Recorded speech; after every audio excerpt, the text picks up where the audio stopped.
പേവിഷം ഒരു വ്യക്തിയെ ബാധിക്കുന്നത് പോലെ പ്രശ്നങ്ങൾ എന്റെ സമുദായത്തെ ബാധിക്കും. പേവിഷം ഒരു വ്യക്തിയെ ബാധിക്കുന്നത് പോലെ പ്രശ്നങ്ങൾ എന്റെ സമുദായത്തെ ബാധിക്കും. എന്നിട്ട് ഹബീബായ നബി പറയുന്നുണ്ട്, അത് ലാ യബ്ഖാ മിൻഹു ഉറഖുൻ വലാ മഫ്സറുൻ, ഒരു നാഡി നരമ്പ് പോലും ഒഴിവാകൂല. എന്ത് പേവിഷം?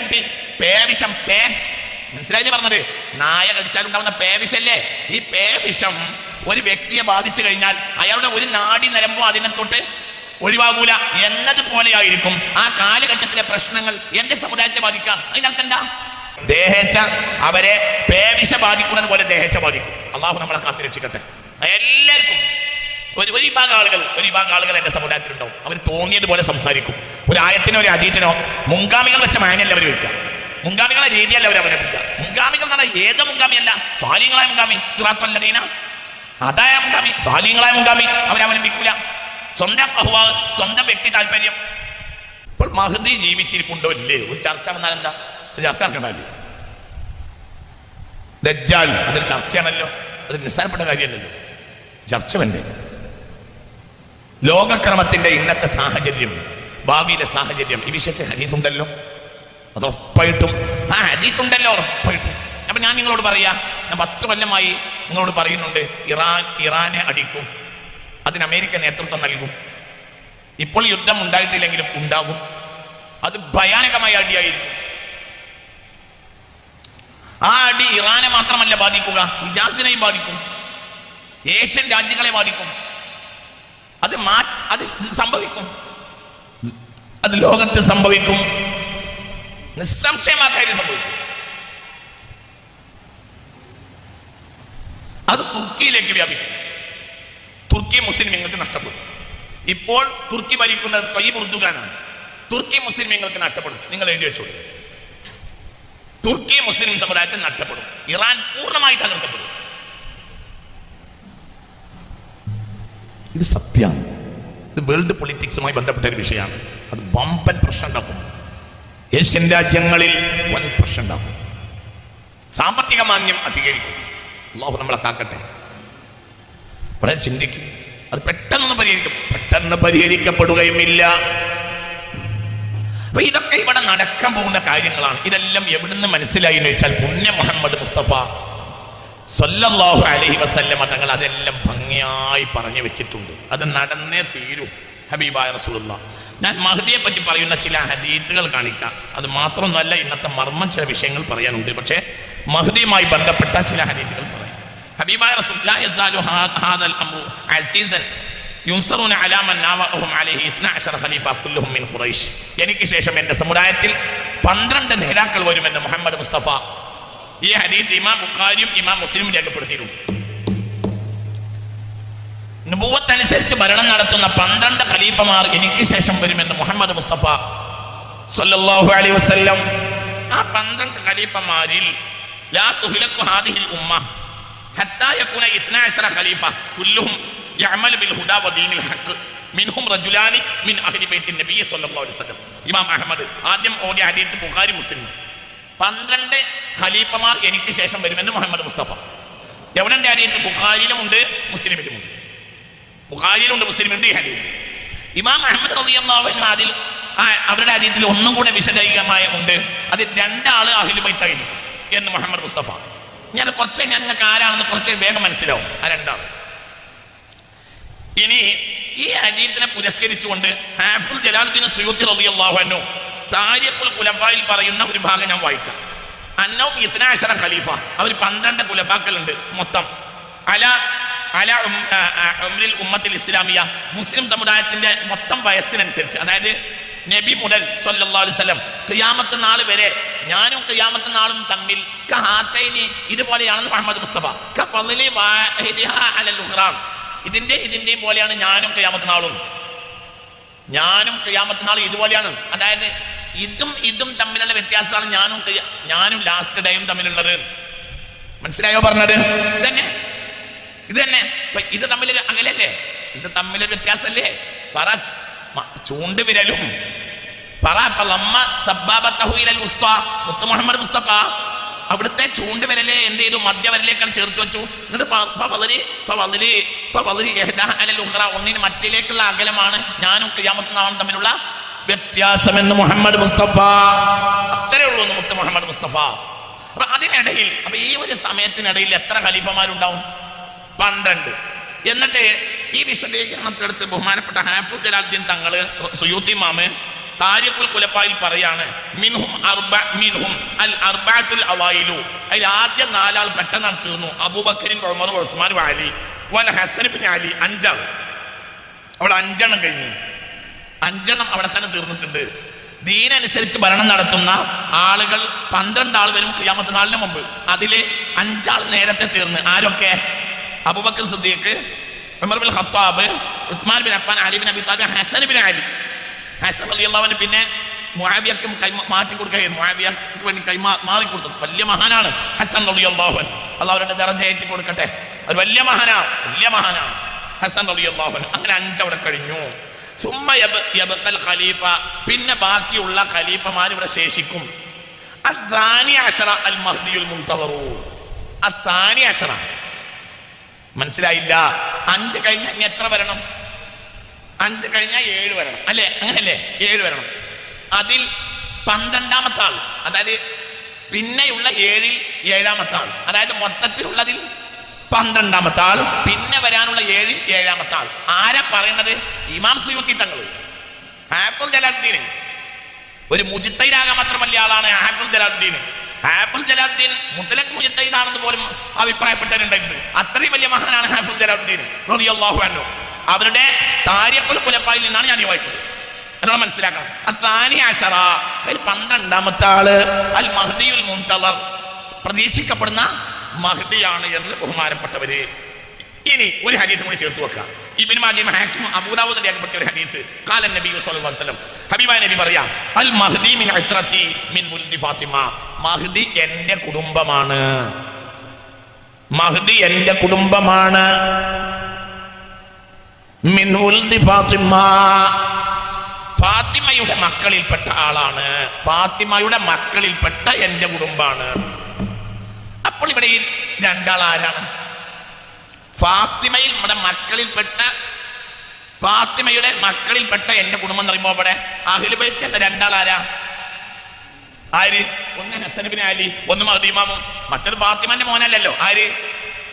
അലി റളിയല്ലാഹു അൻഹു. ഒരു ബാപ്പയാണ് എന്നേ ഉള്ളൂ. മനസ്സിലാവട്ടെ പറഞ്ഞത്? അഹ്ലുൽ ബൈത്ത് തന്നെ, പക്ഷെ മുരടാണ്. ഫാത്തിമയിൽ നിന്ന് പോന്നതിൽ നോക്കിയാൽ 2 ആൾ അഹ്ലുൽ ബൈത്താണ് മുസ്തഫ നബി പറഞ്ഞിട്ടുണ്ട്. ഒന്ന് ആരെന്നെ? ഹസൻ റളിയല്ലാഹു അൻഹു. ഇയാളാ അടുത്ത ആളാരാ? മഹ്ദി ഇമാം. അതിന്റെ ഇടയിൽ എങ്ങനെ നീതിമാന്മാർ വരും? അതിൽ ഒരാളാണ് മഹാനായ സുൽത്താൻ സലാഹുദ്ദീൻ എന്ന അഭിപ്രായമുണ്ട്. AD 1187 ജെറൂസലേം തിരിച്ചു പിടിച്ച ബഹുമാനപ്പെട്ട മഹാനായ സുൽത്താൻ സലാഹുദ്ദീൻ റളിയല്ലാഹു അൻഹു, അല്ലാഹു അവരുടെ ദറജ ഏറ്റി കൊടുക്കട്ടെ. ചിന്തിക്ക്, ഇങ്ങനെയൊക്കെയുള്ള ആരല്ല, അഹ്ലുൽ ബൈത്തല്ല, ഇങ്ങനെയുള്ള ആളുകൾ ഇതിന്റെ ഇടയിലുണ്ട്.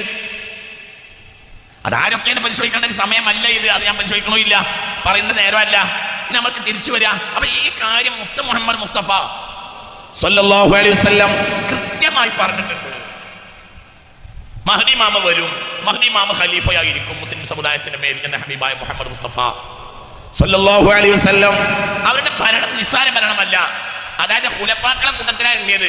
അതായത് ബഹുമാനപ്പെട്ട ഇനി ആ കൂട്ടത്തിൽപ്പെട്ട ആളാണ് ആര്? ഉമർ ബിൻ അബ്ദുൽ അസീസ് എന്ന അഭിപ്രായമുണ്ട്. അമവികളുടെ കൂട്ടത്തിൽ ഉമർ ബിൻ അബ്ദുൽ അസീസ് ഉണ്ടായത് ഫിറഔന്മാരുടെ കൂട്ടത്തിൽ മുഅ്മിൻ ഉണ്ടായതുപോലെയാണ് എന്ന് പറഞ്ഞ ചരിത്രകാരന്മാരുണ്ട്. കാരണം അമവികൾ ആ ജാതി തോന്നിയാസം ചെയ്ത് കൂട്ടിയവരാ യസീദിന്റെ പിൻഗാമികൾ. ആ കൂട്ടത്തിൽ ഒരു ഉമർ ബിൻ അബ്ദുൽ അസീസ് ഉണ്ടായത് ഫിറഔന്മാരുടെ കൂട്ടത്തിലെ ഒരു മുഅ്മിൻ ഉണ്ടായതുപോലെയാണ് എന്ന് പറഞ്ഞ ചരിത്രകാരന്മാരുണ്ട്. അപ്പൊ ചിന്തിക്കണം, ബഹുമാനപ്പെട്ട ഉമർ ബിൻ അബ്ദുൽ അസീസിനെ വരെ ആ കൂട്ടത്തിൽ എണ്ണിയ ആളുകളുണ്ട്. ഏതായാലും അസ്സാനി അശറ, അതിൽ 12ാമത്തെ ആളാണ് ആര്? ഇമാം മഹ്ദി റളിയല്ലാഹു അൻഹു എന്ന് ഹാഫിദ് ജലാലുദ്ദീൻ പറയുന്നുണ്ട്. അതുമായി ബന്ധപ്പെട്ട ഹദീസുകൾ വേറെയും ഉണ്ട്. നിങ്ങൾ ചിന്തിക്കണം. ഇനി നിങ്ങൾ ചിന്തിക്കുക, ഇനി മഹ്ദി എന്ന ലാസ്റ്റ് ഖലീഫ വരുമ്പോൾ ഉണ്ടാവുന്ന ലോക സാഹചര്യത്തെ കുറിച്ചുള്ള ചില വിശദീകരണങ്ങൾ കേട്ടോളൂ. അപ്പോൾ പിന്നെ നിങ്ങൾക്ക് കാര്യം ശരിക്കും മനസ്സിലാവും. മനസ്സിലായില്ല? 12ാമത്തെ ആള് വരുന്നതിന് മുമ്പുള്ള ലോക സാഹചര്യം ഒന്ന്, മഹ്ദി പ്രത്യക്ഷപ്പെടുന്നതിന്റെ തൊട്ട് മുമ്പുള്ള കാലഘട്ടം ഫിതനുൻ, ഭയങ്കര ഫിതനകൾ ഉണ്ടാവും, ബലായ, ഭയങ്കര പരീക്ഷണങ്ങൾ ഉണ്ടാവും. ഉമ്മത്തി വിശദീകരണമാണ്, പണ്ഡിതന്മാരുടെ വിശദീകരണമാണ് ഈ ഹദീസിന്റെ വ്യാഖ്യാനത്തിൽ വിശദീകരണം പറയുന്നത്. ഉമ്മത്തിൽ ഇസ്ലാമിയ ഖാസത്തൻ വ്യക്തിയെയും ബാധിക്കും സമൂഹത്തെയും ബാധിക്കും. ഭയങ്കര പരീക്ഷണങ്ങളായിരിക്കും ആ വർഷങ്ങളിൽ ഉണ്ടാവുക. പിന്നെ പരീക്ഷണം നീങ്ങാൻ പറഞ്ഞ കാര്യമല്ലോ. പ്രസവിക്കാനായാൽ നിങ്ങൾക്ക് പറഞ്ഞത് മനസ്സിലായോ? പ്രസവിക്കാനായ സമയത്ത് പുതിയാപ്പിളക്കും പുതിയതിനും ഊട്ടി പോയി ഉദരപഠനം നടന്നാൽ നടക്കണ കാര്യമാണോ? അതെന്ത് വർത്തമാനമാണ് നിങ്ങൾ ഈ പറയുന്നത്? മഹ്ദിമാമ വരാനായാൽ പ്രശ്നങ്ങൾ ഉണ്ടാവും. എത്രത്തോളം എന്ന് പറഞ്ഞാല് നബി സല്ലല്ലാഹു അലൈഹി വസല്ലമ തങ്ങൾ പറയുന്ന ഒരു ഹദീസ് ഉണ്ട്. ഹബീബായ മുത്ത് മുഹമ്മദ് മുസ്തഫ സല്ലല്ലാഹു അലൈഹി വസല്ലമ തങ്ങൾ പറയുന്നുണ്ട്, പേവിഷം ഒരു വ്യക്തിയെ ബാധിക്കുന്നത് പോലെ, പേവിഷം ഒരു വ്യക്തിയെ ബാധിക്കുന്നത് പോലെ പ്രശ്നങ്ങൾ എന്റെ സമുദായത്തെ ബാധിക്കും. പേവിഷം ഒരു വ്യക്തിയെ ബാധിക്കുന്നത് പോലെ പ്രശ്നങ്ങൾ എന്റെ സമുദായത്തെ ബാധിക്കും. എന്നിട്ട് ഹബീബാ നബി പറയുന്നുണ്ട്, അത് ലാ യബ്ഖാ മിൻഹു ഉറഖുൻ വലാ മഫ്സലുൻ, ഒരു നാഡി നരമ്പ് പോലും ഒഴിവാകൂല. എന്ത് പേവിഷം? പേവിഷം, മനസ്സിലായില്ലേ പറഞ്ഞത്? നായ കടിച്ചാൽ ഉണ്ടാവുന്ന പേവിഷല്ലേ? ഈ പേവിഷം ഒരു വ്യക്തിയെ ബാധിച്ചു കഴിഞ്ഞാൽ അയാളുടെ ഒരു നാഡി നരമ്പോ അതിനെ തൊട്ട് ഒഴിവാകൂല എന്നതുപോലെയായിരിക്കും ആ കാലഘട്ടത്തിലെ പ്രശ്നങ്ങൾ എന്റെ സമുദായത്തെ ബാധിക്കാം. അതിന്റെ അർത്ഥം എന്താ? അതിനർത്ഥം പറയാം. അതിന്റെ അർത്ഥം എന്താ? ഏതെങ്കിലും ഒരു നാട്ടിലുണ്ടായിട്ട് മറ്റേ നാട് ഒഴിവാവില്ല, ഏതെങ്കിലും കുടുംബത്തിലുണ്ടായിട്ട് മറ്റൊരു കുടുംബം ഒഴിവാവില്ല, ഏതെങ്കിലും വ്യക്തിയിലുണ്ടായിട്ട് മറ്റേ വ്യക്തി ഒഴിവാവില്ല. അതിന്റെ വർത്തമാനാണ് ഇനി പറയുന്നത് എന്ന് പുണ്യ റസൂൽ മുസ്തഫ. വലിയ പ്രശ്നങ്ങളുണ്ടാവും, വലിയ പ്രശ്നം. ഹബീബാ നബി പറയുന്ന ഒരു ഹദീസുണ്ട്, ഒരു അടി കിട്ടാത്ത ഒരാളിന്റെ സമുദായത്തിൽ ഉണ്ടാവില്ല. എന്റെ സമുദായത്തിൽ ഒരാളെ പോലും മഹ്ദിമാമിന്റെ തൊട്ട് മുമ്പുള്ള പ്രശ്നം ഒഴിവാക്കൂല, ഇല്ല സക്കവു, അടി കൊടുത്തിട്ടല്ലാതെ. അടി കിട്ടുന്നില്ലെങ്കിൽ അവൻ ഈ സമുദായം ആവൂല. അവൻ വലിയ സുഖത്തിലാണോ ജീവിക്കണമെങ്കിൽ അവൻ റസൂലുള്ള ഉദ്ദേശിച്ച സമുദായം ആവൂല. ലാ ഇലാഹ ഇല്ലല്ലാഹ് മുഹമ്മദ് റസൂലുള്ളാഹി ഉണ്ടാവും. മനസ്സിലായോ പറഞ്ഞത്? അള്ളാഹു നമ്മളെ കാത്തുരക്ഷിക്കട്ടെ. വായ കൊണ്ട് ലാ ഇലാഹ ഇല്ലല്ലാഹ് എന്ന് പറയുന്നുണ്ടാവും. യഥാർത്ഥത്തിൽ എന്റെ സമുദായമാവൂല. യഥാർത്ഥത്തിൽ എന്റെ സമുദായമാണെങ്കിൽ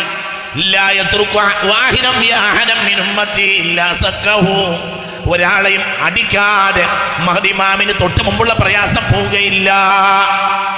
അത്രയും ബയാനായി. അള്ളാഹു നമ്മളെ കാത്തുരക്ഷിക്കട്ടെ. ചിന്തിക്ക്, എവിടെയും മുസ്ലിം സമുദായത്തിന്റെ മേൽ മറ്റുള്ള സമൂഹങ്ങൾ, മുസ്ലിം അല്ലാത്ത സമൂഹങ്ങൾ കേറിപ്പിടിക്കും. മുസ്ലിം സമുദായത്തിന്റെ രാജ്യങ്ങളിൽ ഭയങ്കര പ്രശ്നം ഉണ്ടായിരിക്കും. ഒരു നിഅമത്ത് അനുഭവിക്കാൻ അവർക്ക് കഴിയില്ല. ഭയങ്കര രാഷ്ട്രീയ പ്രശ്നങ്ങൾ, സാമൂഹിക പ്രശ്നങ്ങൾ ഉണ്ടാവും മുസ്ലിം സമൂഹത്തിനിടയിൽ. അള്ളാഹു നമ്മളെ കാത്തുരക്ഷിക്കട്ടെ. ഇനി ഒരു ഹദീസ് കൂടി കേട്ടു. ഇനി ഒരു ഹദീസ് അള്ളാഹു നമുക്ക് തൗഫീഖ് തരട്ടെ. ഉമ്മി ഹബീബത്ത ഖാലത്ത് ഖാല റസൂലുള്ളാഹി സ്വല്ലല്ലാഹു അലൈഹി വസല്ലം, ഹബീബ നബി പറയാണ്, ആഖിർ സമാൻ ആകുമ്പോൾ ഭയങ്കര പ്രശ്നങ്ങൾ ഉണ്ടാവും എന്റെ സമുദായത്തിൽ. അത് ആ പ്രശ്നങ്ങൾ തുഹസ്സിലുൻ നാസ കമാ യുഹസ്സിലു ദഹബ കമാ യുഹസ്സലു ദഹബു ഫിൽ മഅദനി. കനിയിൽ നിന്നെടുത്ത സ്വർണത്തെ ശുദ്ധീകരിക്കും പോലെ എന്റെ സമുദായത്തെ ശുദ്ധീകരിക്കപ്പെടും ആ പ്രശ്നത്തിൽ.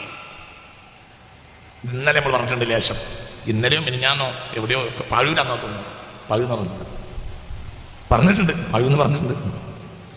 സ്വർണ്ണക്കനീന്ന് എടുക്കുമ്പോൾ മണ്ണും സ്വർണ്ണം ഒരുപോലെയാണെന്ന് പറഞ്ഞിട്ടുണ്ട്.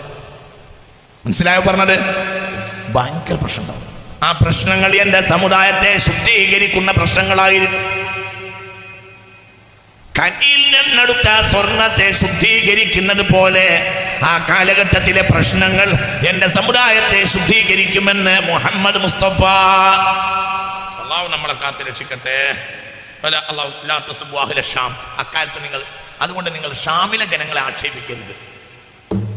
ഏറ്റവും വലിയ പ്രശ്നം അവിടെയും. ഏതാ ഷാം? ഷാം എന്ന് പറഞ്ഞാല് സിറിയ, ജോർദാന്, ഫലസ്തീന്, മനസ്സിലാണ്ട് പറഞ്ഞത് ഇതൊക്കെ ഉൾക്കൊള്ളുന്ന ഏരിയ. ഷാമികളെ ഒരിക്കലും നിങ്ങൾ ആക്ഷേപിക്കരുത്. കാരണം ഏറ്റവും വലിയ പ്രയാസം അനുഭവിക്കുക ഷാമികളായിരിക്കും എന്ന് പുണ്യ മുഹമ്മദ് മുസ്തഫ. അതിൽ ആരെങ്കിലും അല്ല മോശം ചെയ്താൽ അവരെന്തോ പറയാന്നല്ലാതെ അവരെ നിങ്ങൾ പൊതുവായി ആക്ഷേപിക്കരുത്. ആ കൂട്ടത്തിൽ അള്ളാഹുവിന്റെ ആരിഫീങ്ങൾ ഉണ്ടാകും എന്ന് ഔലിയാക്കന്മാർ. ആരിഫീങ്ങൾ അന്ത്യനാളിൽ എവിടെയാണ് ഉണ്ടാവുക? ഷാമിലാണ്. ഇനി പുതിയ ഒരു നവോത്ഥാനം ഷാമിൽ നിന്നാണ് വരുന്നത്. ഉറപ്പ്, നവോത്ഥാനം ഷാമിൽ നിന്ന് വരുന്നുണ്ട്. ഷാമിനെ പൂർണ്ണമായി ഇപ്പൊ തകർക്കാണ്. അതിനിടയിൽ നിന്ന് മുളച്ചു വന്നു. തകർക്കപ്പെട്ട ഷാമിൽ നിന്നൊരു ജനത വരും. അല്ലാഹുവിന്റെ ഔലിയാക്കന്മാർ ആ കാലഘട്ടത്തില് ഷാമിലായിരിക്കുമെന്ന് മുഹമ്മദ് മുസ്തഫ.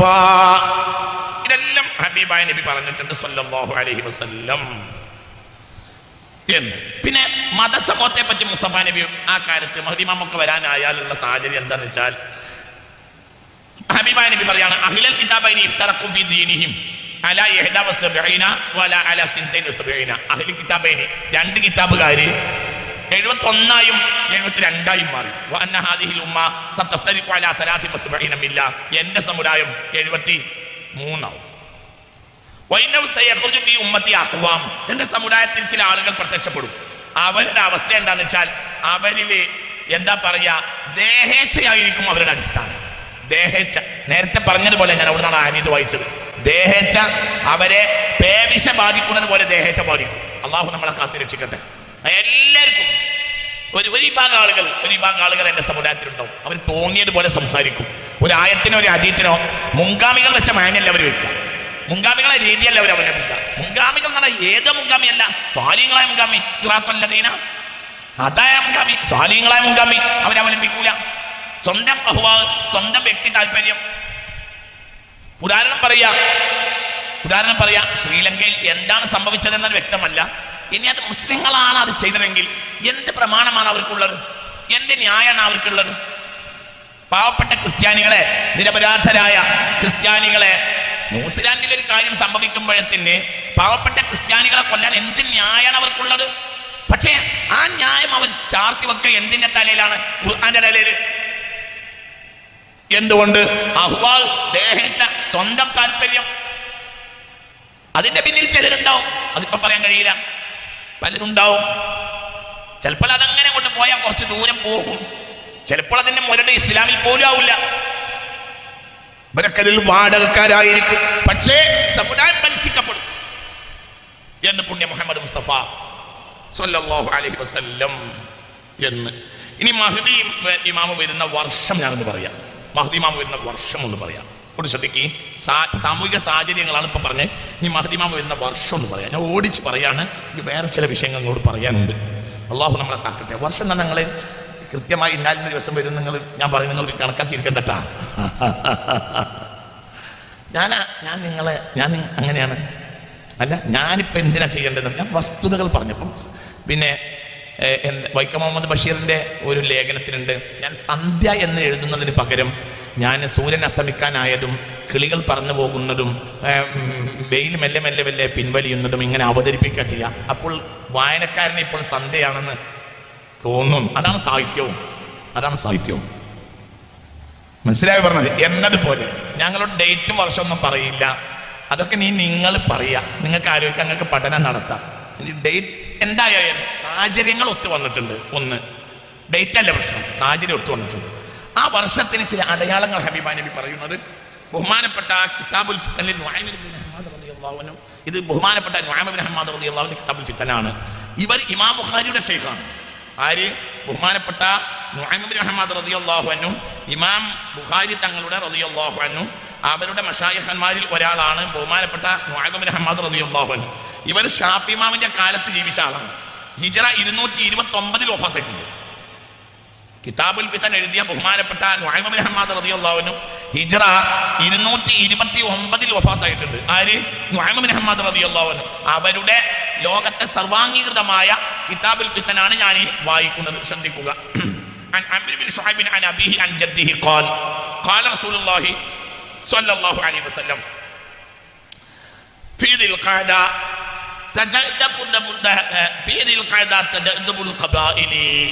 അതായത് ഗോത്രങ്ങൾ പരസ്പരം വഴക്ക് കൂടും ഒരു വർഷം. ദുൽഖഅദയിൽ ഭയങ്കര, അതായത് ഇസ്ലാമിക രാജ്യങ്ങളിൽ ഒരു ഗോത്ര വഴക്ക് സംജാതമാകും. പ്രത്യേകിച്ച് ഹിജാസിൽ ഒരു ഗോത്ര വഴക്ക് സംജാതമാകും. ഗോത്രങ്ങൾക്കിടയിലെ അടിപിടിയും പ്രശ്നങ്ങൾ ഉണ്ടാവും. ഗോത്രങ്ങൾ സാധാരണ ആളുകളല്ല, വലിയ വലിയ ഗോത്രങ്ങൾക്കിടയിൽ അത് ഉണ്ടായാൽ അത് സമൂഹത്തെ ബാധിക്കുമല്ലോ. ചെറിയ ഒരു വിഷയമല്ലല്ലോ. വലിയ ഗോത്രങ്ങൾ, വലിയ വലിയ ആളുകൾ, ആ കുടുംബത്തിനിടയിൽ ഒരു പ്രശ്നം ഉണ്ടായാൽ, ഉദാഹരണം പറയാം, കോഴിക്കോട്ടെ വലിയ കുടുംബമാണല്ലോ സാമൂതിരി കുടുംബം, അല്ലേ?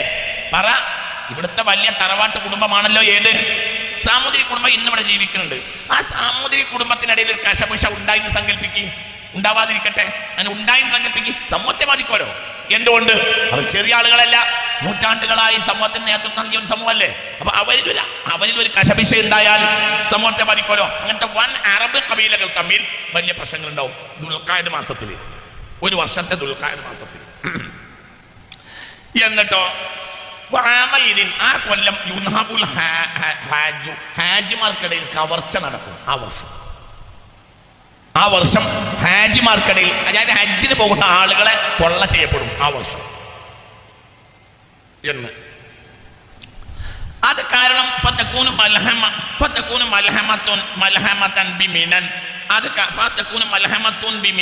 അത് കാരണമായി മിനയിൽ വലിയ യുദ്ധം ഉണ്ടാവും. ഹജ്ജിന്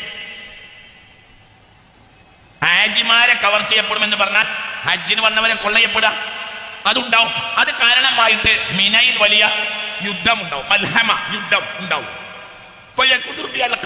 അത് കാരണം ഒരുപാട് കൊല ചെയ്യപ്പെടും. ഒരുപാട് ആളുകളെ ഹജ്ജിൽ വന്നവരെ കൊല ചെയ്യപ്പെടും. ആ കൊല്ലം രക്തം ചൊരിക്കപ്പെടും. രക്തം ചൊരിക്കപ്പെടും. ഹാജിമാരെ രക്തം ഒഴുകും. അല അഖബത്തിൽ ജംറത്തുൽ അഖബയുടെ തളം വരെ മിനയിൽ. മനസ്സിലായോ പറഞ്ഞത്? ഇത് ഒഴുകും രക്തം ഒഴുകിയിട്ട് എത്രത്തോളം രക്തം ഒഴുകുമെന്ന് പറഞ്ഞാൽ ജംറത്തുൽ അഖബയിൽ വരെ രക്തം തളം കെട്ടി നിൽക്കും. കല്ലേറ് നടത്തേണ്ട ജംറത്തുൽ അഖബയിൽ എന്താണ് ഉണ്ടാവുക? പറ, എന്താ ഉണ്ടാവുക? രക്തം തളം കെട്ടി നിൽക്കും എന്ന്. അങ്ങനത്തെ അശാന്തവും അരക്ഷിതവുമായ, കേൾക്കണേ, ചെവി വട്ടം പിടിച്ചോ, കേൾക്കണം. സാഹചര്യത്തിൽ ആളവിടെ ഉണ്ടാവും. അയാൾ മെല്ലെ ജനമധ്യത്തിൽ നിന്ന് ഒളിച്ചു. പരിസരത്ത് ആളുണ്ടാവും. ഹത്താ സാഹിബും, നിങ്ങളുടെ ആള്, അതായത് നിങ്ങൾക്കൊരു പരിഹാരം ഉണ്ടാക്കി തരേണ്ട ഒരു ആളുണ്ടാവും. അയാൾ മെല്ലെ ജനമധ്യത്തിൽ നിന്ന് ഒളിച്ചു നടക്കും. അപ്പോൾ എന്താ സംഭവിക്കുക? അദ്ദേഹത്തെ മാന്യന്മാരായ ആളുകൾ തെരഞ്ഞു പിടിച്ചു കൊണ്ടുവരും. ബൈന റുക്കിനി വൽ മഖാമി, അദ്ദേഹത്തെ പിടിച്ചിട്ട് കൊണ്ടുവന്നിട്ട് ബഹുമാനപ്പെട്ട ഹജറുൽ അസ്വദിന്റെയും മഖാം ഇബ്രാഹിമിന്റെയും ഇടയിലുള്ള മത്താഫിൽ അങ്ങോട്ട് ഇരുത്തും.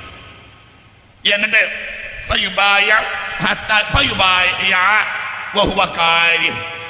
അദ്ദേഹത്തോട് ബൈഅത്ത് നടത്തപ്പെടുന്നത് വരെ അദ്ദേഹം നിർബന്ധിതനായി ബൈഅത്ത് സ്വീകരിക്കും. നിങ്ങളാണ് ഞങ്ങളുടെ ഭരണാധികാരി, നിങ്ങളാണ് ഞങ്ങളുടെ നേതാവ് എന്ന് മക്കയിൽ ഉണ്ടാകുന്ന ഒരു പ്രശ്നം കാരണമായിട്ട് അവസാനം ജനങ്ങൾ തെരഞ്ഞു പിടിച്ച് അദ്ദേഹത്തെ കൊണ്ടുവന്നിരുത്തും. എന്നിട്ട് ബൈഅത്ത് ചെയ്യും. എത്രത്തോളം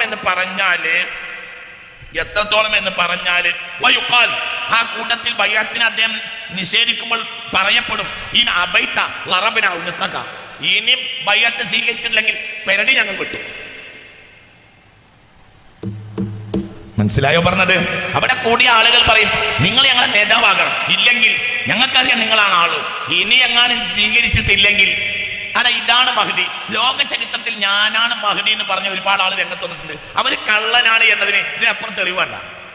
ഉദാഹരണം, ഞാനാണ് മഹ്ദി എന്ന് പറഞ്ഞ ആളാണ് മിർസ ഗുലാം അഹമ്മദ് ഖാദിയാനി. ഞാൻ തന്നെയാണ് ഈസ എന്നും അയാൾ പറഞ്ഞിട്ടുണ്ട്. അപ്പോൾ ആളുകൾ ചോദിച്ച് പിന്നെ എങ്ങനെ അങ്ങനെ ഉണ്ടാവുകയാണ്? അപ്പോൾ പറഞ്ഞു, മേബി ഈസാഹു നിങ്ങൾ എങ്ങനെ ഈസയാവുക? നിങ്ങളുടെ ഭാര്യ ചിറാഗ് ബീവി അല്ലേ? അപ്പോൾ ചോദിച്ച്, അപ്പോൾ അവർ പറഞ്ഞു മേ ബി ഈസാഹു മേ ബി മറിയംഹും മേ ബി മഹ്ദിഹു. ഞാൻ തന്നെയാണ് ഈസ, ഞാൻ തന്നെയാണ് മറിയമും, ഞാൻ തന്നെയാണ് മഹ്ദിയും, എല്ലാം ഞാനാണ് എന്ന് പറഞ്ഞിട്ടുണ്ട്. ആര് ആര് ആര് മിർസ ഗുലാം അഹ്മദ് ഖാദിയാനി. ഞാൻ മഹ്ദിയാണെന്ന് വാദിച്ച ആളാണ്. ഈ ആൾ അങ്ങനെ വാദിക്കൂല, നിർബന്ധാവസ്ഥയിൽ കൊണ്ടുവരും. ഏറ്റെടുക്കൂല. ഏറ്റെടുത്തിട്ടില്ലെങ്കിൽ ഇപ്പോൾ കൊല്ലുമെന്ന് ഞങ്ങൾ പറയും. അങ്ങനെ നേതൃസ്ഥാനത്ത് വരുന്ന ആളാണ് ആര്? മഹ്ദി ഇമാം റളിയല്ലാഹു അൻഹു എന്ന്. ഫയല്ലാഹു അൻഹു സാകിനുസ് സമാ ഫയുബായിഉ. അവിടെ ഇരുന്ന് ബൈഅത്ത് നടത്തുക. മിസ്ല ഇദ്ദത്തി അഹ്ലി ബദരിൻ. അപ്പോൾ ബൈഅത്ത് നടത്തുക. ബദറിലെ എണ്ണത്തിനനുസരിച്ചുള്ള ആളുകളെ അവിടുന്ന് ബൈഅത്ത് ചെയ്യുള്ളൂ. അപ്പോൾ ഫസ്റ്റ് ബൈഅത്ത് ബദറിന്റെ എണ്ണത്തിനനുസരിച്ചുള്ള ആളായിരിക്കും എന്ന്. സുബ്ഹാനല്ലാഹ്. 300 ചില്ലാനം ആളുകൾ അവരാണ് അപ്പോൾ ബൈഅത്ത് നടത്തുക. ഫയല്ലാഹു അൻഹു. ഈ വ്യക്തിയെ തൃപ്തിപ്പെടും. സാക്കിനുസമായി ആകാശത്ത് താമസിക്കുന്ന എല്ലാ മലക്കുകളും സാക്കിനുൽ അർളി ഭൂമിയിൽ താമസിക്കുന്ന എല്ലാ മുഅ്മിനീങ്ങളും അയാളെ ഇഷ്ടപ്പെടും എന്ന്. അയാൾ പിന്നെ രംഗത്ത് വരും. അയാൾ നിർബന്ധിതനാണ്, അയാൾ ആളുമാണ്, പക്ഷെ അയാൾക്ക് ആളാകാൻ താല്പര്യമില്ല. ഇങ്ങനെ നിർബന്ധ അവസ്ഥയിൽ അദ്ദേഹം കാര്യം ഏറ്റെടുക്കുമ്പോഴോ ആകാശത്ത് താമസിക്കുന്ന മലക്കുകളും ഭൂമിയിൽ താമസിക്കുന്ന മുഅ്മിനീങ്ങളും എല്ലാം ആ മനുഷ്യനിൽ പൊരുത്തപ്പെടും. അദ്ദേഹത്തിന്റെ പ്രമുഖമായ പ്രവൃത്തി പദം ഷാമായിരിക്കും. കുറച്ചു കാലം ഇസ്ലാമിക ഭരണം ഡമാസ്കസിലേക്കും ബൈത്തുൽ മഖ്ദിസിലേക്കും നീങ്ങും. അത് മഹാനായ ഇമാമുൽ മഹ്ദി റളിയല്ലാഹുവിന്റെ കാലത്തായിരിക്കും. അതായത് ജെറൂസലേം പൂർണ്ണമായി ഇസ്ലാമിന്റെ കയ്യിൽ മഹ്ദി ഇമാം വന്നാൽ ഒടുങ്ങും. മഹാനായ ഇമാം മഹ്ദി റളിയല്ലാഹു അൻഹു. നോക്കൂ നിങ്ങൾ, ഞാൻ അബൂദാവൂദിന്റെ ഒരു ഹദീസ് കൂടി വായിക്കാം. മഹാനായ അബൂദാവൂദ് റളിയല്ലാഹു അൻഹു മുത്ത് മുഹമ്മദ് മുസ്തഫ തങ്ങളിൽ നിന്ന് പ്രഗൽഭനായ മുആദ് ഇബ്നു ജബൽ റളിയല്ലാഹു അൻഹു കേട്ട ഒരു ഹദീസ് കൊണ്ടുവരികയാണ് അബൂദാവൂദ് റളിയല്ലാഹു അൻഹു തന്റെ സുനനിൽ. ഇങ്ങോട്ട് നോക്കണേ. ഉംറാൻ ബൈത്തുൽ മഖ്ദിസിൽ ഒരു പുതിയ നവോത്ഥാനം വരും. അതോടുകൂടെ ഖറാബ് യസ്രിബ, മദീനയുടെ രാഷ്ട്രീയ പ്രാധാന്യമില്ലാതെയാവും. ഖറാബ് എന്ന വാക്കാണ് നബി പറഞ്ഞത്. ഒരു പക്ഷേ സാംസ്കാരികമായ തകർച്ചയും മദീനക്കുണ്ടാകാം. ഖറാബ് എന്ന വാക്കാണ് നബി പറഞ്ഞത്. യസ്രിബ് എന്നേ നബി പറഞ്ഞുള്ളൂ, മദീന എന്ന് പറഞ്ഞില്ല. എന്തുകൊണ്ട്? പുകഴ്ത്തി പറയുന്ന സ്ഥലത്തെല്ലാം നബി പറയുക മദീന എന്നാണ്. ഇതൊരു പുകഴ്ത്തി പറയുന്ന സ്ഥലമല്ല. അതുകൊണ്ടായിരിക്കാം പുണ്യ റസൂൽ മുസ്തഫ എന്ത് പറഞ്ഞത്? യസ്രിബ്. മനസ്സിലായില്ലേ പറഞ്ഞത്? അവിടുത്തെ രാഷ്ട്രീയ പ്രാധാന്യം കുറയും, സാംസ്കാരികമായ അധപ്പതനവും ആ സന്ദർഭത്തിൽ മദീനക്കുണ്ടായേക്കാം. അതുകൊണ്ടാണ് ഈ മനുഷ്യൻ ഒളിച്ചു നടക്കുന്നതും. അടിസ്ഥാനപരമായി ഈ മനുഷ്യൻ മദീനക്കാരനാണ്. ആര്? മഹ്ദി റളിയല്ലാഹു അൻഹു. അതിലേക്കൊക്കെയുള്ള ചില കാര്യങ്ങൾ ഇപ്പോൾ തന്നെ ആയിക്കഴിഞ്ഞു. കാരണം എന്താ? ആയിഷ കൊന്നിൽ ഒരു സിനിമ ഉദ്ഘാടനം. നിങ്ങൾ എൻ്റെ കൂടെ ഉണ്ടോ? നിങ്ങൾ എൻ്റെ കൂടെ, ഞാൻ അതാണ് നിങ്ങളോട് പറയുന്നത്. സാഹചര്യം ഒത്തിട്ടുണ്ട്. ആയിഷ കൊന്നിൽ ഒരു സിനിമ ഉദ്ഘാടനം. മദീനത്തെ ഹറമിന്റെ തൊട്ട് പരിസരത്ത് നടന്ന ഒരു ഗാനമേള കണ്ട് മനസ്സ് പൊട്ടിയ ഒരാൾ വേദനയോടുകൂടെ എന്നോട് പറഞ്ഞു, ഈ സദസ്സിൽ അയാൾ ഉണ്ടാവാൻ സാധ്യതയുണ്ട്. മനസ്സ് പൊട്ടിയ ഒരാൾ എന്നോട് പറഞ്ഞു, ഡാൻസ് പരിസരത്ത്, ഹറമിന്റെ പരിസരത്ത്. ചിന്തിക്ക്, ദജ്ജാൽ പോലും കടക്കാത്ത മണ്ണിൽ. അപ്പൊ അവിടെ ഖറാബ് എന്ന വാക്കാണ് ഹബീബ നബി പറയുന്നത്. ഒരു സൊസൈറ്റിയെ മദീന എന്നാൽ സാംസ്കാരിക തലസ്ഥാനമാണ്. ലോകത്തെ എല്ലാ സംസ്കാരത്തിന്റെയും തലസ്ഥാനമാണ് എന്ത്? മദീന. എന്തുകൊണ്ട്? എന്തിനാ മുത്തുനബി വന്നത്? സംസ്കാരത്തിന്. സൽസ്വഭാവത്തിന്റെ മഹോന്നത ഭാവങ്ങളെ പൂർത്തിയാക്കാൻ വേണ്ടിയാണ് എന്നെ അയച്ചത് എന്ന് പുണ്യ മുഹമ്മദ് മുസ്തഫ. അവിടെ ഭയങ്കര പ്രയാസം ഉണ്ടാവും. മദീനക്ക് രണ്ട് പ്രശ്നം ഉണ്ടാവും. ഒന്ന്, മദീനയിൽ സാംസ്കാരികമായ അധപ്പതനം. രണ്ട്, രാഷ്ട്രീയമായ അതിന്റെ പ്രാധാന്യം ഷാമിലേക്ക് നീങ്ങും. അതോടുകൂടെ തന്നെ ഖുറൂജുൽ മൽഹമ, യുദ്ധങ്ങൾ ഉണ്ടാവും, വലിയ യുദ്ധങ്ങൾ ഉണ്ടാവും. ഖുറൂജുൽ മൽഹമ, ആ യുദ്ധങ്ങൾ പിന്നെ അവസാനിക്കുക എവിടെയാണെന്നാൽ ഫത്ഹു ഖസ്തൻതീനിയ, കോൺസ്റ്റാന്റിനോപ്പിൾ മുസ്ലിമീങ്ങൾ പിടിച്ചടക്കുന്ന അവസ്ഥയിലാണ്. കോൺസ്റ്റാന്റിനോപ്പിൾ മുസ്ലിമീങ്ങൾ പിടിച്ചടക്കും. ഈ സന്ദർഭത്തിൽ മുസ്ലിമീങ്ങളെ കൂടെ ആരുണ്ടാവും? മഹ്ദി ഇമാം ഉണ്ടാവും. ഞാൻ ഒരു ഹദീസിൽ നിങ്ങളോട് പറഞ്ഞിട്ടുണ്ട്, വെള്ളത്തോട് പുഴയോട് ഇങ്ങോട്ട് വരാൻ പറയും. അപ്പോൾ പുഴ ഇങ്ങോട്ട് വരും. എന്നിട്ട് മുസ്ലിമീങ്ങൾ എന്ത് ചെയ്യും? എവിടുന്ന് അത് പറഞ്ഞ്? അത് ദാറുൽ ഖുർആനിലെ മിനിഞ്ഞാന്നുള്ള ക്ലാസ്സിൽ, ഇപ്പൊ ഈ ലാസ്റ്റ് ക്ലാസ്സിൽ പറഞ്ഞിട്ടുണ്ട്. വെള്ളത്തോട് ഇങ്ങനെ വിളിക്കും. അപ്പോൾ തളർന്നിരിക്കുന്ന അവർ തുർക്കിയിലാണ്. അപ്പോഴത്തെ തുർക്കിയിലെ ഫത്ഹു ഖസ്തന്തീനിയ മഹ്ദി ഇമാമ വഴിയായി കോൺസ്റ്റാന്റിനോപ്പിൾ മുസ്ലിമീങ്ങൾ തിരിച്ചു പിടിക്കും. അപ്പോൾ ഇതിനൊരു കാര്യം മനസ്സിലാക്കാം. ഇന്ന് കോൺസ്റ്റാന്റിനോപ്പിൾ മുസ്ലിം രാഷ്ട്രീയത്തിന്റെ കയ്യിലാണ്. തിരിച്ചു പിടിക്കുന്നാണ് പറഞ്ഞത്. മനസ്സിലായില്ലേ? അപ്പോൾ ഇനി അത് തിരിച്ചു വരേണ്ടതുണ്ട്. അപ്പൊ അതിനൊരു കാര്യം മനസ്സിലാക്കാം. അതിനിടയിൽ ഭയാനകമായ പ്രശ്നം ഉണ്ടാവും. ആ പ്രശ്നത്തിൽ കോൺസ്റ്റാന്റിനോപ്പിൾ മുസ്ലിമീങ്ങൾക്ക് നഷ്ടപ്പെടും. ഞാൻ പറഞ്ഞില്ലേ തുർക്കി കക്ഷി ചേരുമെന്ന്. തുർക്കി 2 നിലക്ക് പ്രശ്നങ്ങൾ ഉണ്ടായിട്ടുണ്ട്. തുർക്കിയെ നശിപ്പിക്കാൻ വേണ്ടിയിട്ടാണ് 1-ാം ലോക മഹായുദ്ധം ഉണ്ടാക്കിയത്. സത്യത്തിൽ തുർക്കി നിരപരാധിയാണ്. 1-ാം ലോക മഹായുദ്ധത്തിൽ തുർക്കി നിരപരാധിയാണ്. വലിച്ചിട്ടു, ഒരു സംഘത്തിലേക്ക് വലിച്ചിട്ടു തുർക്കിയെ. എന്നിട്ട് എന്ത് ചെയ്ത്? തുർക്കിയെ ശരിയാക്കി. 50 ലക്ഷം ജനങ്ങൾ മാത്രം, 50 ലക്ഷം ജനങ്ങൾ തുർക്കിയുടെ രാജ്യങ്ങളിൽ മാത്രം നശിച്ചു, മരിച്ചു. 50 ലാഖ് ആര് കൊന്ന്? സഖ്യസേന കൊന്നു, അമേരിക്കയും വിട്ടത്. 50 ലക്ഷം മുസ്ലിമീങ്ങളെ കൊന്നു. ആര്? സഖ്യസേന കൊന്നു. 914 മുതൽ 917 വരെ തുർക്കിയിൽ കൊന്നു. എന്നതുപോലെ നോക്കൂ നിങ്ങൾ. എന്നിട്ട് തുർക്കി റഷ്യക്ക് കൊടുക്കാൻ തീരുമാനമായി. പക്ഷേ തുർക്കിയിലെ ചില പ്രതിരോധം കാരണം തുർക്കിയിലേക്ക് റഷ്യക്ക് കയറാൻ പിന്നെ കഴിഞ്ഞില്ല. അതുകൊണ്ടാണ് ഭാഗികമായിട്ടെങ്കിലും തുർക്കിയിൽ ഒരു ഇസ്ലാമിക നാമമാത്രമായ സർക്കാർ ഇന്ന് നിലനിൽക്കുന്നത്. പക്ഷേ നിങ്ങൾ ചിന്തിക്കണം, തുർക്കി നഷ്ടപ്പെടും മുസ്ലിം സമുദായത്തിന്. മുസ്ലിം ഭരണം അവിടുന്ന് പോകും. എന്നിട്ട് അവസാനം ഫത്ഹു ഖസ്തന്തീനിയ കോൺസ്റ്റാന്റിനോപ്പിള് മഹ്ദി ഇമാമിന്റെ നേതൃത്വത്തിൽ തിരിച്ചു പിടിക്കുമെന്ന് മുത്ത് മുഹമ്മദ് മുസ്തഫ സ്വല്ലല്ലാഹു അലൈഹി വസല്ലം നമ്മൾ ചിന്തിക്കണം. ഇങ്ങോട്ട് നോക്കേ. ഫത്ഹു ഖസ്തന്തീനിയ കോൺസ്റ്റാന്റിനോപ്പിൾ പിടിച്ചടക്കുമ്പോഴത്തിന് ഖുറൂജു ദജ്ജാൽ പുറപ്പെട്ടിട്ടുണ്ടാവും. അപ്പൊ ഇതിനിടയിൽ 7 വർഷം കഴിയും. ഏതിനിടയിൽ? അതായത് മക്കയിലെ റുക്നുൽ ഹജറിന്റെയും മഖാം ഇബ്രാഹിമിന്റെയും ഇടയിൽ ഇരുത്തി അദ്ദേഹത്തെ ബൈഅത്ത് ചെയ്യുന്നതിന്റെയും തുർക്കി പിടിച്ചടക്കുന്നതിന്റെയും ഇടയിൽ 7 വർഷം കഴിഞ്ഞിട്ടുണ്ടാവും. എന്തുകൊണ്ട്? മഹ്ദി ഇമാമിന്റെ രംഗത്ത് വരലിന്റെയും ദജ്ജാലിന്റെ പ്രത്യക്ഷപ്പെടലിന്റെയും ഇടയിൽ 7 വർഷമാണെന്ന് ഹബീബായ മുഹമ്മദ് മുസ്തഫ തങ്ങൾ പറയുന്നത്. അങ്ങനെ പറയുന്നു. അപ്പൊ ഈ 7 വർഷം, ആ 7 വർഷത്തിലെ ലാസ്റ്റ് പ്രശ്നമാണ് എവിടെ നടക്കുക? തുർക്കിയിൽ നടക്കുക. ആദ്യം തിരിച്ചു പിടിക്കുമ്പോഴത്തിന് ഫത്ഹുൽ ഖസ്തന്തീനിയ കോൺസ്റ്റാന്റിനോപ്പിൾ എന്ന് പറഞ്ഞാൽ ഇപ്പോഴത്തെ തുർക്കിയുടെ തലസ്ഥാനം ഇസ്താംബൂൾ. കോൺസ്റ്റാന്റൈൻ ചക്രവർത്തിയുടെ ഓർമ്മയ്ക്ക് വേണ്ടിയാണ് പഴയ കാലത്ത് അതിന് കോൺസ്റ്റാന്റിനോപ്പിൾ എന്ന് പേരിട്ടത്. അലക്സാണ്ടർ ചക്രവർത്തിയുടെ ഓർമ്മക്ക് മുസ്ലിം രാജ്യത്തെ അലക്സാണ്ട്രിയ എന്ന് ഈജിപ്തിൽ പേരിട്ടതുപോലെ കോൺസ്റ്റാന്റൈൻ ചക്രവർത്തിയുടെ ഓർമ്മയ്ക്ക് വേണ്ടിയാണ് കോൺസ്റ്റാന്റിനോപ്പിൾ എന്ന പേര് പറഞ്ഞത്. അതാണ് ഇസ്താംബൂൾ പട്ടണം. ആ ഇസ്താംബൂൾ പട്ടണം മഹാനായ ഇമാം അൽ മഹ്ദി റളിയല്ലാഹു അൻഹു വഴിയായി തിരിച്ച് മുസ്ലിം സഖ്യ കക്ഷിയിലേക്ക് ചേർക്കപ്പെടുമെന്ന് പുണ്യ റസൂൽ മുസ്തഫ. പക്ഷെ അപ്പോഴത്തിന് ദജ്ജാൽ അട്ടഹസിച്ചിട്ടുണ്ടാവും. ദജ്ജാൽ തിരിച്ചു പിടിക്കും, അട്ടഹസിക്കും. അത് ഭയാനകമായി. അതിനിടയിൽ 7 വർഷങ്ങൾ കഴിയും എന്ന് പുണ്യ റസൂൽ മുസ്തഫ സ്വല്ലല്ലാഹു അലൈഹി വസല്ലം ഹബീബായ മുഹമ്മദ് മുസ്തഫ. ഇനി നമ്മൾ അതിനോട് ശ്രദ്ധിക്കേണ്ടതെന്നറിയോ? ഈ ലാസ്റ്റ് വർഷങ്ങൾ കുറച്ച് പ്രയാസം ഉണ്ടാവും. ഈ ദജ്ജാൽ വരുന്ന തൊട്ട് 3 വർഷത്തെ ഞാനിന്ന് പരിചയപ്പെടുത്തി തരാം. ദജ്ജാൽ വരുന്ന തൊട്ട് 3 വർഷമൊക്കെ ഹബീബായ നബി സ്വല്ലല്ലാഹു അലൈഹി വസല്ലം തങ്ങൾ പരിചയപ്പെടുത്തിയിട്ടുണ്ട്. എങ്ങനെ? ഇത് ഇബ്നു മാജ രേഖപ്പെടുത്തിയിട്ടുണ്ട് ഈ ഹദീസ്. ഫഇന്ന ഖബല ഖുറൂജി ദജ്ജാലി 3 സനവാത്തിൻ ശിദാദിൻ, ഭയാനകമായ 3 വർഷം ദജ്ജാലിന് തൊട്ട് മുമ്പുണ്ടാവും.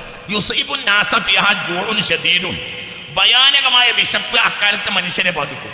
ദജ്ജാൽ വരുന്നതിന്റെ ദജ്ജാൽ വരുന്നതിന് തൊട്ട് മുമ്പുള്ള 3 വർഷങ്ങൾ. അല്ലാഹു തആല യഖുല്ലാഹു സമാഅ, 1-ാമത്തെ വർഷം അല്ലാഹു സുബ്ഹാനഹു വ തആല ഭൂമിയോട് ഫിൽ സനത്തിൽ ഊല, 1-ാം വർഷം അല്ലാഹു തആല ഭൂമിയോട് അന്തരീക്ഷത്തോട് പറയും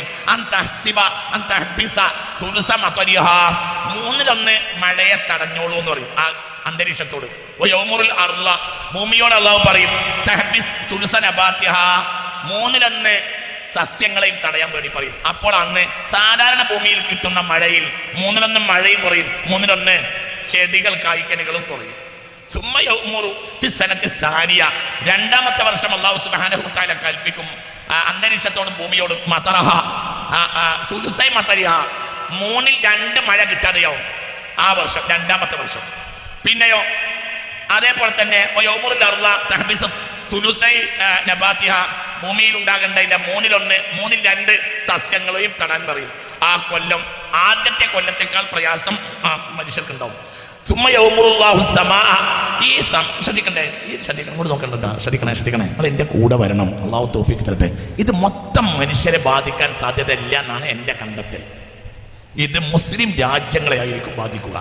മുസ്ലിം രാജ്യങ്ങളിൽ മഴയുണ്ടാവൂല. മനസ്സിലായോ പറഞ്ഞത്? അപ്പോൾ കായ്ക്കനികൾ കുറയും. ഒരു വർഷം നിങ്ങൾ എന്റെ കൂടെ വരണം കേട്ടോ. നിങ്ങൾക്ക് രഹസ്യം ഞാൻ ഇപ്പൊ പൊളിക്കാൻ പോവാണ്. ഞാനിപ്പോ രഹസ്യം പറയും. ഒരു രഹസ്യം ഉണ്ട് ഇതിന്റെ പിന്നിൽ. നിങ്ങൾ നല്ല ഉഷാറിലാണെങ്കിൽ ഞാനത് പറയൂ. എനിക്ക് നിങ്ങളോട് ചെറിയ ഒരു രഹസ്യം ഇത് സംബന്ധമായി പറയാണ്ട് രഹസ്യം ഞാൻ പറയാൻ പോകുന്നത്. നിങ്ങൾ ചിന്തിക്കണേ. ഭൂമിയോട് 2/3 ആദ്യത്തെ വർഷം പറയും 3/1 മഴയെ തടയാൻ പറയും. അക്കൊല്ലം 3/1 സസ്യങ്ങൾ കുറയും.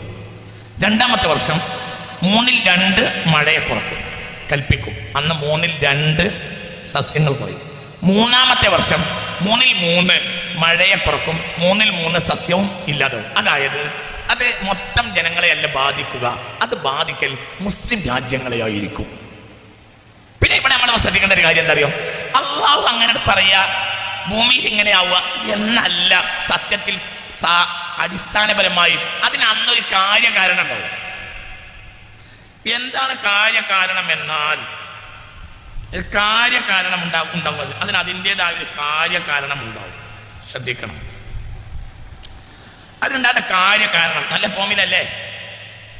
അതായത് ശ്രദ്ധിക്കണേ. ഈ കാലഘട്ടത്തിൽ ശ്രദ്ധിക്കേണ്ട ഒരു കാര്യം എന്തെന്നാൽ ഇവിടെ സംഭവിക്കാൻ സാധ്യത. എങ്ങനെ ഈ മഴ അങ്ങനെ ആവുന്നത്? അള്ളാഹു പറയാൻ ശരിയാണ്. അള്ളാഹു തആല അങ്ങനെ പറയും. പക്ഷെ അതിന് ഭൗതികമായ സാഹചര്യം ഉണ്ടാവും. ഇപ്പോൾ ലോകത്തിന് ടെക്നോളജി വളരുന്നുണ്ട്. എന്താ ടെക്നോളജി? ചില രാജ്യങ്ങളിൽ മഴ ഇല്ലാതാക്കാൻ ചില രാജ്യങ്ങൾക്ക് കഴിയും. ചില രാജ്യങ്ങളിലെ മേഘങ്ങളെ കൊണ്ടുവന്ന് ചില രാജ്യങ്ങളിൽ പെയ്യിപ്പിക്കുന്ന ടെക്നോളജി ഇപ്പോൾ പരിഷ്കൃത രാജ്യങ്ങൾ വികസിപ്പിച്ചിട്ടുണ്ട്. ആ രാജ്യങ്ങളെല്ലാം സിയോണിസ്റ്റ് ബന്ധമുള്ള രാജ്യങ്ങളുമാണ്. സിയോണിസ്റ്റ് തലവനാണ് ആര്? ദജ്ജാൽ. ഇതിന്റെ കൂടെ ഇല്ല. ദജ്ജാൽ മഴ തടയുമെന്ന് ഹബീബ നബി പറയുന്നുണ്ട്. മനസ്സിലാണ്ട് പറഞ്ഞത്? ഈ ടെക്നോളജി ഒരു പ്രധാനപ്പെട്ട കാരണമാകും. ഇപ്പോൾ 2018 UNOയിൽ ഇറാൻ കേസ് കൊടുത്തിട്ടുണ്ട്. എന്താ ഇറാന് UNOയിൽ കേസ് കൊടുത്തത്? 30 വർഷമായി ഞങ്ങൾക്ക് വരൾച്ചയാണ്. ഇസ്രായേൽ ഞങ്ങളുടെ മഴമേഘങ്ങളെയും മഞ്ഞിനെയും തട്ടിയെടുത്ത് ഇസ്രായേലിലേക്ക് കൊണ്ടുപോവാണ്. UN കേസ് ഫയൽ ചെയ്തിട്ടുണ്ട്. നിങ്ങൾ ഇതിന്റെ കൂടെ ഇല്ല. നിങ്ങൾക്കിത് വിചിത്രമായി തോന്നുന്നില്ലേ? നിങ്ങൾക്ക് പറഞ്ഞത് മനസ്സിലായോ? ഇറാൻ കേസ് കൊടുത്തിരിക്കുക. ആർക്കെതിരെ? ഇസ്രായേലിനെതിരെ. 2018 UNOയിൽ കേസ് കൊടുത്തിട്ടുണ്ട്. എന്താ കേസ്? ഇസ്രായേൽ ഞങ്ങളുടെ തൊട്ടടുത്ത രാജ്യമായ ഇസ്രായേൽ ഞങ്ങളുടെ മേഘങ്ങളെയും മഴമേഘങ്ങളെയും മഞ്ഞിനെയും തട്ടിക്കൊണ്ടുപോവാണ്. എത്ര കൊല്ലമായിട്ട്? 30 കൊല്ലമായിട്ട്. കഴിഞ്ഞ 2018 കേസ് കൊടുത്തിട്ടുണ്ട് ഇറാൻ. UNOയിൽ ഐക്യരാഷ്ട്രസഭയിൽ കേസ് കൊടുത്തിട്ടുണ്ട്. ഇത് ഞാൻ വേറൊരു വിഷയം പറഞ്ഞുതരാം. മഴ ഇല്ലാതാക്കുന്ന കമ്പനികളുണ്ട് ഇപ്പൊ ലോകത്ത്. ഒലിവേഴ്സ് ട്രാവൽസ് എന്ന ഒരു കമ്പനിയുണ്ട് ലണ്ടനിൽ. ആ കമ്പനിയിൽ വിഷയം എന്തായെങ്കിൽ കല്യാണം പോലത്തെ ആഘോഷങ്ങള് ഒരു കുടുംബത്തിൽ നടക്കുമ്പോൾ അവർ ആ കമ്പനിയിൽ കൊണ്ടുപോയിട്ട് ഒരു പൈസ അടച്ചാൽ ആ ദിവസം മഴ ഒഴിവാക്കി കൊടുക്കും.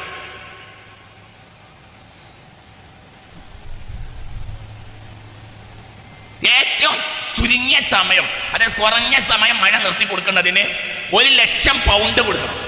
British pound 1,00,000. അവരുടെ ലണ്ടൻ ആസ്ഥാനമായ ഒലിവേഴ്സ് ട്രാവൽസ് എന്ന ഈ കമ്പനിയുടെ പരസ്യവാചകം ഞാൻ പറഞ്ഞുതരാം. പരസ്യവാചകം ഓരോ കമ്പനിക്ക് ഒരു പരസ്യവാചകം ഉണ്ടാവും. ഉദാഹരണം പറയാം, നമ്മുടെ നാട്ടിലെ ചില ഫോൺ കമ്പനികൾക്കുണ്ട് ഒരു പരസ്യവാചകം: നിമിഷങ്ങൾ എണ്ണാതിരിക്കൂ, സംസാരം തുടരൂ. ഏത് കമ്പനിയാ? ഏതോ ഒരു കമ്പനി ഉണ്ട് അത്. എന്നതുപോലെ കേട്ടോളൂ, ഇവരുടെ പരസ്യവാചകം എന്താണെന്നറിയോ? Fair whether and blue skies. Fair whether and blue skies. നല്ല കാലാവസ്ഥയും നീലാകാശങ്ങളും. ഒരു കമ്പനിയുടെ പരസ്യ. അതായത് അന്ന് രാവിലെ മുതൽ പുതിയണ്ണിറങ്ങുന്നത് വരെയുള്ള സമയത്ത് ആ വീടിന്റെ പരിസരത്ത് മഴ ഒഴിവാക്കി കൊടുക്കും. ചുരുങ്ങിയത് 1,00,000 പൗണ്ട് കൊടുക്കും. നിങ്ങൾക്ക് പറഞ്ഞു, നിങ്ങൾ എൻ്റെ കൂടെ ഉണ്ടോ, നിങ്ങൾ എൻ്റെ കൂടെ ഉണ്ടോ? മനസ്സിലാവുണ്ട് പറഞ്ഞത്? ഇത് സിയോണിസ്റ്റ് സമൂഹമാണ്. അവരെ സംബന്ധിച്ചിടത്തോളം അവർക്ക് ടെക്നോളജി ഉണ്ട്. ടെക്നോളജിയുടെ ഏറ്റവും വലിയ ടെക്നോളജിയുടെ പിതാവാണ് ദജ്ജാൽ. മനസ്സിലായോ പറഞ്ഞത്? അതായത് ദജ്ജാൽ വരുന്നതിന്റെ തൊട്ടടുത്ത സമയങ്ങളിൽ മുസ്ലിം സമൂഹത്തിൽ ഇങ്ങനെയുള്ള പ്രശ്നങ്ങൾ ഉണ്ടാകും എന്ന് പറഞ്ഞാൽ എന്തുണ്ടാവും? ലോകത്ത് വളരെ വ്യത്യാസമായ ചില പ്രശ്നങ്ങൾ ഉണ്ടാവും. അത് കാരണം എന്ത് സംഭവിക്കുമെന്നാൽ ചില മുസ്ലിം രാജ്യങ്ങളിൽ മഴ പെയ്യാൻ മറ്റുള്ള ചില രാജ്യങ്ങൾ സമ്മതിക്കൂല. അപ്പോൾ സ്വഹാബികൾ നബിയോട് ചോദിച്ചു, അപ്പോൾ എങ്ങനെയാണ് അവർ ജീവിക്കുക? അതിനുള്ള മറുപടിയാണ്, അതിന് മറുപടി അടുത്ത ദിവസം ഞാൻ പറഞ്ഞിട്ടുണ്ട്. ഹബീബായ മുഹമ്മദ് മുസ്തഫ സല്ലല്ലാഹു അലൈഹി വസല്ലമ തങ്ങൾ അതിന് മറുപടി പറഞ്ഞിട്ടുണ്ട്. എന്താണ് മറുപടി എന്നറിയോ? നിങ്ങൾ ചിന്തിക്കുക. അങ്ങനെ വന്നാൽ എങ്ങനെ മുസ്ലിമീങ്ങൾ ജീവിക്കും? ഒരു വർഷം മഴ പോലും പെയ്യൂല, ഒന്നും ഉണ്ടാവില്ല. മറ്റു രാഷ്ട്രങ്ങൾ ഇവിടെ ഇട്ട് ഞെരിക്കും. വലിയ മധ്യേഷ്യൻ രാജ്യങ്ങളിൽ, പ്രത്യേകിച്ച് മുസ്ലിം രാജ്യങ്ങളിൽ വലിയ പ്രശ്നങ്ങൾ ഉണ്ടാകും. അപ്പോൾ എങ്ങനെയാണ് അക്കാലത്ത് ജനങ്ങൾ ജീവിക്കുക എന്ന് പുണ്യ റസൂൽ മുസ്തഫ സല്ലല്ലാഹു അലൈഹി വസല്ലമയോട് അപ്പോൾ ഹബീബായ നബിയുടെ മറുപടി, ഹബീബായ മുഹമ്മദ് മുസ്തഫ പറക്കപ്പറപ്പുത്ത് മുഹമ്മദ് മുസ്തഫ തങ്ങളുടെ മറുപടി, ഖീല ഫമാ യുഈശു الناس في ذلك الزمان يا رسول الله فقال رسول الله التهليل والتكبير والتسبيح. മുത്ത് മുഹമ്മദ് എന്നിട്ട് ഹബീബായ നബി പറയുകയാണ്, എന്നിട്ട് കുളമ്പുള്ള ജീവികളിൽ ഏകദേശ ജീവികളല്ല ആ വർഷത്തിൽ മുസ്ലിം രാജ്യങ്ങൾ ഇല്ലാതെയാവും, ഒക്കെ ചത്തൊടുങ്ങും ജീവികൾ. അപ്പോൾ പിന്നെ എങ്ങനെ മനുഷ്യൻ ജീവിക്കും? ഹബീബായ നബി പറഞ്ഞു, അത്തസ്ബീഹു വത്തഹ്മീദു വത്തഹ്ലീലു വത്തക്ബീർ സുബ്ഹാനല്ലാഹി അൽഹംദുലില്ലാഹി വലാ ഇലാഹ ഇല്ലല്ലാഹു വല്ലാഹു അക്ബർ. ഒരു കൊല്ലം മുഴുവൻ അവരെ ഭക്ഷണം അതായിരിക്കും എന്ന് പുണ്യ റസൂല്.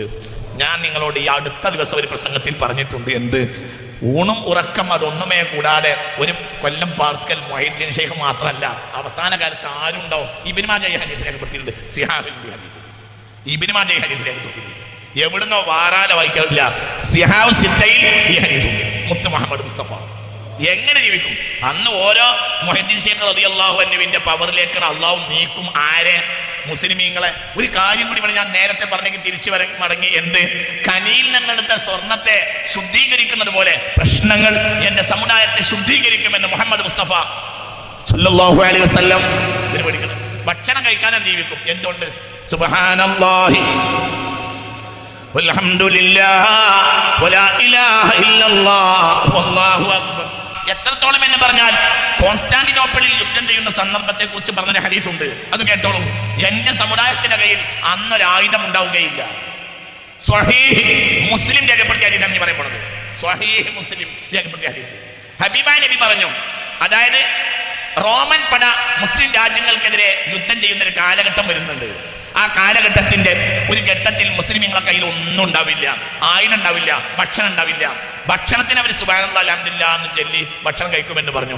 ആയുധം അവർ കോൺസ്റ്റാന്റിനോപ്പിളിൽ ചെല്ലുമ്പോൾ സന്ദർഭത്തില് അവരെ കയ്യിൽ ഒന്നും ഉണ്ടാവില്ല. ഫലം യുഖാതിലു ബിസിലാഹിൻ, അവർ ആയുധം കൊണ്ട് യുദ്ധം ചെയ്യുന്നവരല്ല. വലം യർമു ബിസഹ്മിൻ, ഒരു അമ്പ അവരെ കയ്യിൽ ഉണ്ടാവുകയില്ല. അവരെന്ത് പറയും? ഖാലു, അവർ പറഞ്ഞുകൊണ്ടേ നടക്കും. ലാ ഇലാഹ ഇല്ലല്ലാഹ് വല്ലാഹു അക്ബർ, ലാ ഇലാഹ ഇല്ലല്ലാഹു വല്ലാഹു അക്ബർ. അപ്പോഴത്തിന് ആ പട്ടണം വീണ് പോയിട്ടുണ്ടാവും. ഏത് പട്ടണം? കോൺസ്റ്റാന്റിനോപ്പിൾ. ആ പട്ടണത്തിന്റെ പ്രത്യേകത അതിന്റെ പകുതി ഭാഗം കരയിലുമാണ്, പകുതി ഭാഗം സമുദ്രത്തിലുമാണ്. അങ്ങനെയുള്ള പട്ടണമാണ് ഏത്? കോൺസ്റ്റാന്റിനോപ്പിള്. കോൺസ്റ്റാന്റിനോപ്പിൾ മുസ്ലിമീങ്ങൾ മഹ്ദിയോട് കൂടെ പിടിച്ചടക്കും. പക്ഷെ മുസ്ലിമീങ്ങളെ കയ്യിൽ അന്ന് ആയുധം ഉണ്ടാവില്ല. എന്താ ഉണ്ടാവുക? ഇതന്നെ ഒരു ഉദാഹരണ. ലാ ഇലാഹ ഇല്ലല്ലാഹ് അല്ലാഹു അക്ബർ ഉദാഹരണമാണ്. ചിലപ്പോൾ ഹസ്ബുനല്ലാഹു വ നിഅമൽ വകീൽ, നിഅമൽ മൗലാ വ നിഅമൻ നസീർ. അഥവാ ഒരു കാര്യം കൂടി ഞാനിവിടെ പറയാണ്. ലോകത്തെ ഏതെങ്കിലും ശാക്തിക സമൂഹത്തിന് വേണ്ടി അവരെ കൊല്ലാൻ വേണ്ടി ബോംബ് ഉണ്ടാക്കുന്നവരല്ല ആര്? മുസ്ലിമീങ്ങൾ. ആരെങ്കിലും ബോംബ് ഉണ്ടാക്കുന്നുണ്ടെങ്കിൽ ആ ഭീകരവാദി മുസ്ലിമീങ്ങളുമായി ബന്ധമുള്ള ആളും അല്ല. അത് ഇവിടുത്തെ ജനങ്ങളോട് വളരെ താഴ്മയോട് പറയാണ്, ഞങ്ങളത് ചെയ്യൂല. ഞങ്ങൾ നിരപരാധികളെ കൊല്ലുന്ന ബോംബ് ഞങ്ങൾ ഉണ്ടാക്കൂല, അത് നടക്കൂല. അങ്ങനത്തെ ഒരു ജനതയ്ക്ക് ഒരു മുസ്ലിം പണ്ഡിതൻ ഫത്വ കൊടുക്കൂല. ഇപ്പോൾ ഇതെല്ലാം ഈ പറഞ്ഞുണ്ടാക്കുന്നത് ലക്ഷക്കണക്കായ ആളുകളെ നാഗസാക്കിയിലും ഹിരോഷിമയിലും ബോംബിട്ട് വന്ന അമേരിക്കയാണ് മുസ്ലിങ്ങളുടെ മേൽ ഇന്ന് വിരൽ ചൂണ്ടുന്നത്. എന്നാൽ മുസ്ലിം സമുദായം അത് ചെയ്യില്ല. സദ്ദാം ഹുസൈന്റെ കയ്യിൽ രാസായുധമുണ്ട് എന്ന് പറഞ്ഞു.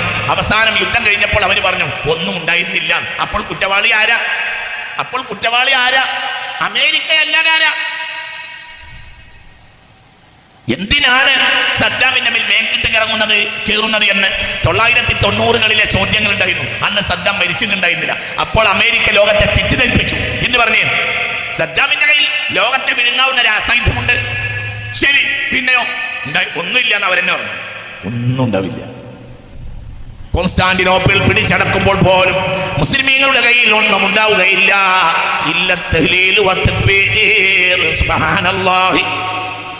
ഈ ഹദീസ് ഇമാം മുസ്ലിം സ്വഹീഹ് മുസ്ലിമിൽ രേഖപ്പെടുത്തിയിട്ടുണ്ട്. വാറോല വായിക്കുകയല്ല. അല്ലാഹു നമ്മളെ കാക്കട്ടെ.